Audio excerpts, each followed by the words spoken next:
Aside from medication, a lot of people with ADHD also benefit from non-medication based therapies or types of therapies that can work in tandem with their medication.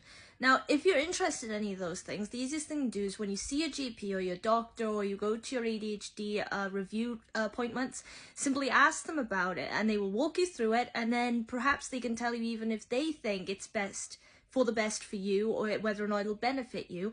But regardless of that, it's your choice at the end of the day, and if you want to go ahead with any of them, then you can. You just need to ask your doctor and they will help you through the steps to go about participating in any of these therapies, giving them a go. So now this one, I'm going to talk about psychoeducation.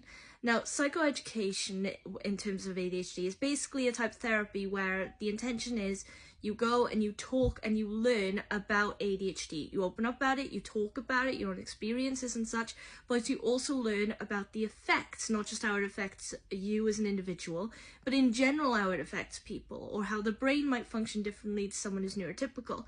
Now, the reason why it's really helpful is because learning all of that stuff about ADHD, the symptoms, the causes, the difficulties, the issues, whether or not they relate to you, in general helps you not only understand ADHD, so the condition as a whole, or understand how other people with ADHD might cope or function with the difficulties, but it can also help you understand yourself, understand your condition, understand how your condition affects you in day-to-day life, and then ultimately the goal at the end of it, or the benefit, the reward at the end, is that it can help you understand and cope with living with ADHD in day-to-day life and addressing issues that perhaps you're already experiencing or you might come across in the future.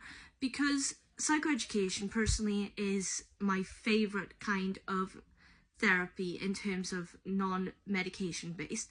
The reason for that is, one, I'm really curious. I love learning about things, and if it's something to do with something that's relevant to me as a person or to my daily life, then I tend to become even more interested. Part of that is because I really, really yearn to understand myself better, not just how I interact with people, but how I'm affected by certain things, and how perhaps if there's anything I don't like, I can change it, or I can relearn behaviors or break bad habits, that kind of thing. Now, and on top of that, like I said, psychoeducation is just really, really useful for helping you understand the condition as a whole. And like I said, understanding how other people with ADHD might function. Because as I've said in previous videos, a lot of the time, people with ADHD or autism or any neurological disorder or psychiatric disorder are not going to act or behave or be affected in the same way as someone else with the exact same condition. It really depends on you as the individual. It's very, very important to take that into consideration. So by understanding how it might affect other people, I feel almost calmer or more prepared or more aware, I suppose, not just in how I understand myself, but how I understand someone else with ADHD. So when I meet them, there's not this initial assumption, oh, I struggle with this, they must too as well. But when I talk to them, perhaps they have other difficulties, or maybe they've already learned methods that could to overcome those, and they can pass them along to me. In one such situation, one group I went to where it was all psychoeducation, it was a group of us, we were all talking, we were all learning about each other, and that's where I learned a lot of aspects of ADHD I had never known was actually part of it. No doctor had ever brought it up to me, I'd never read it before, my parents weren't aware of it, and it was not only fascinating, but again, helped me understand the people in the room better. For instance, the dietary one girl, one of her issues is that she really struggled with remembering to drink things or to eat things because she'd get very, very distracted.